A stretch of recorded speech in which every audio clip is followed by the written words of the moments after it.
Hi, I'm Heidi Petty. I'm the Watershed Program Manager at the Contra Costa Resource Conservation District. We at the district work to facilitate conservation of the natural resources of Contra Costa County.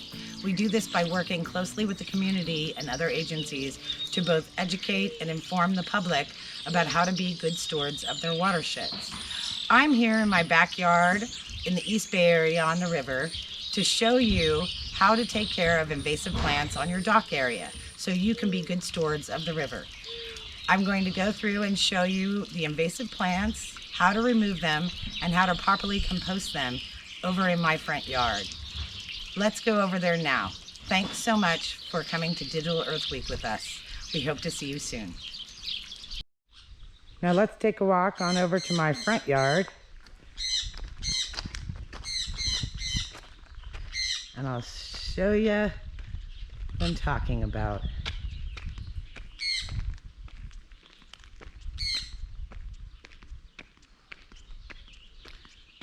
At least the ice plant looks pretty when it's in bloom.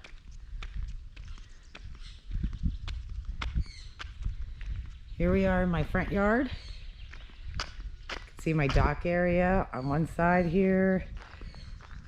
We haven't taken care of. All the way down to my other dock.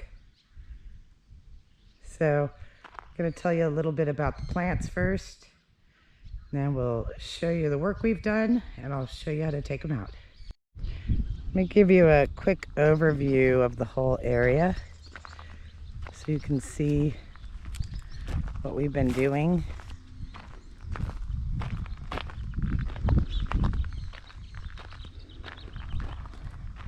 You can kind of see the difference between the two docks and how much work has been done.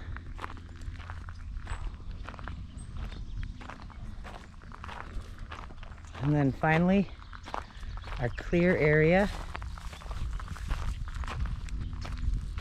where we've done the most work and the more work to be done.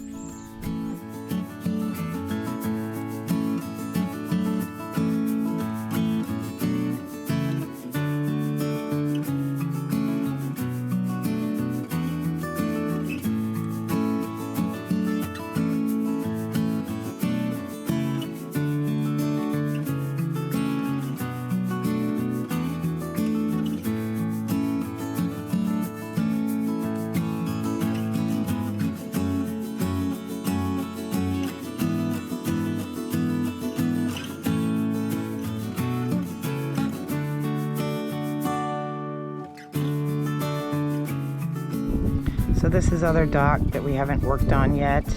You can see it's a huge mat of water plants, some invasive, some native. We have our pennywort, we have our primrose, we have some water hyacinth here coming back from last year. You can see that we have a lot of leftover plants that have died last year and are now trapped in this mat, and there's some garbage in there. As we pull this out, we'll find quite a bit of garbage has been trapped under this mat for unknown periods of time. We've got our invasive fish tank plants. They are Brazilian waterweed. We've put up a nice barrier here to keep out the new plants. At least it'll keep out the hyacinths as they float by. We just put up a rope and put some water wings on it, floats, and they just seem to bounce right off, so that's helped a lot. You can see that we started to take it out over here in our next area, and it's just coming back lovely. We have a lot growing in already, so now's the time to really start the pull. Oh, there's some sponge plant in there as well, if you can see that. There's just quite the variety of invasives on this dock.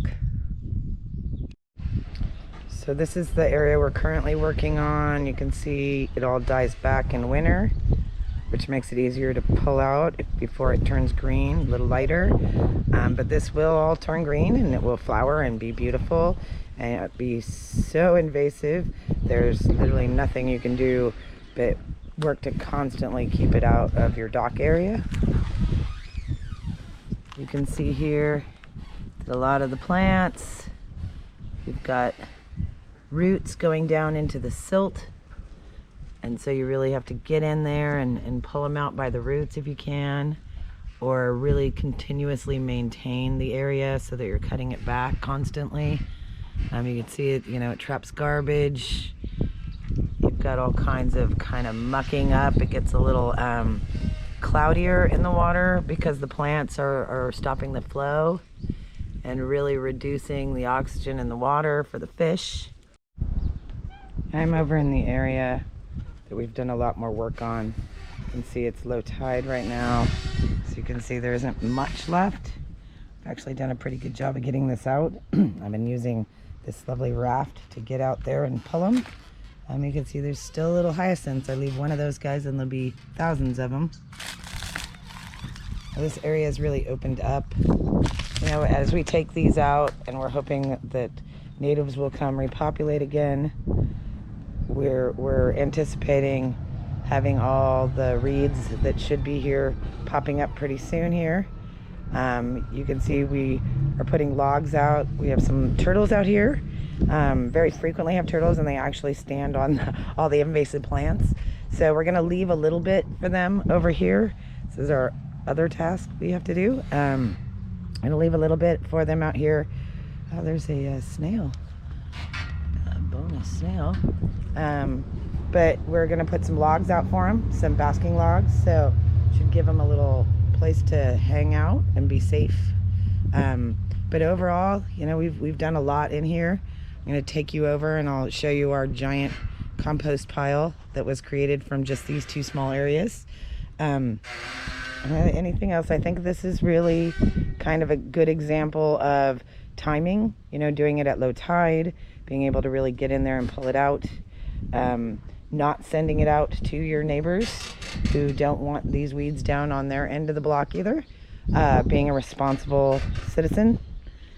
So this is my friend Jimmy Ray, who's been helping me pull out the weeds in my area. And Jimmy Ray is super good at delta work. So you want to tell us a little bit about it, Jimmy Ray?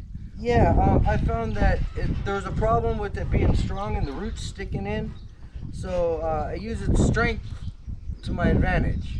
So it'll all hold together and try and bind it together and pull it out in one piece. So its strength is its weakness, So kind of come like this, and you don't want to bend it to the side. You want to pull straight and kind of gently get as much of it together as you can. If you pull,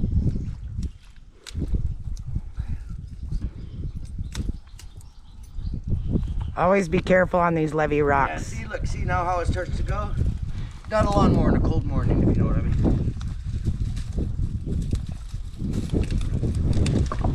You come up from the root section, see how strength becomes its weakness, and it kind of uses it to your advantage. You don't want to pull too hard. See how you get the roots, and you'll feel it start to give. So now we're going to show you the difference with the hyacinth that just floats on top and does not root on the ground. Reach it and get it. You don't want to pull too hard, because once again you want to try and keep it all together. Keep it upside down, it'll stay where it's at. Kind of pull them towards you as you go, and then you should pull kind of the whole mass. You don't want to overextend, so you only reach to what is comfortable, then you move. And then you can just gently do it all day and do it in a natural fashion as possible with your hands. Try and grab it in the center, pull them closer, like that. Use its cohesive nature again.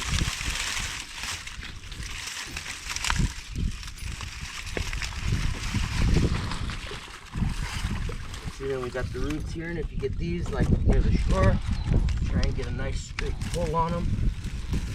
Do like that, nice and gently. You don't want to pull too hard. You want them to stay together. So you can see in that short period of time that Jimmy pulled the weeds, he got quite a variety out here. We've got our lovely hyacinth, which is really causing problems in the delta. You can see it's got these root systems that they just float. They don't need to anchor, so you see them moving in and out with the tide. They really get caught in your props on boats. Boating and waterways has spent millions of dollars per year to remove them, but they're fairly easy to remove if you do it yourself. If each person took their dock and took care of it, we would combat this problem. So then you've got, let's see, got some pennywort, which is actually a native. So I just like to keep that maintained and trimmed back because it will take over as well. You can see it there in the water.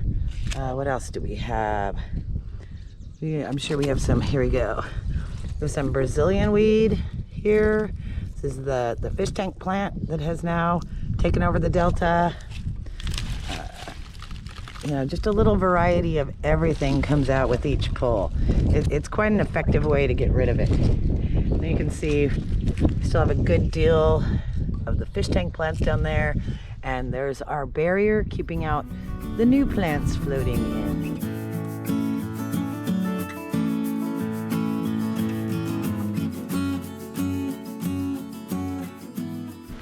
So here we are in my yard at the lovely pile of plants that we've been making. Please note that we are on the other side of the levee here.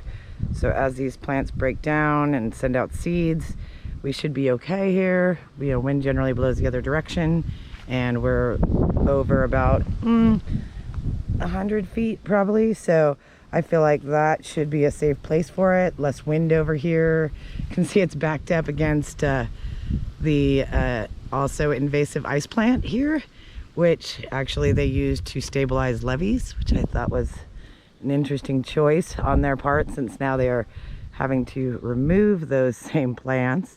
But you can see that we've even started doing that, starting to replace our levee with some sand that we're going to plant with native plants. So maybe that's my next podcast. But for now, I just want you to be sure that you put your plants in a good location. If you're going to use them as soil, which I often do, but usually as filler soil to stabilize our banks and such, that it may have a salt content if you're pulling it out of the delta, which can be harmful for some plants. So, you know, be wary of that it may just be a pile of dirt that you can only use as filler, but at least it's a pile of dirt instead of invasive weeds in the delta.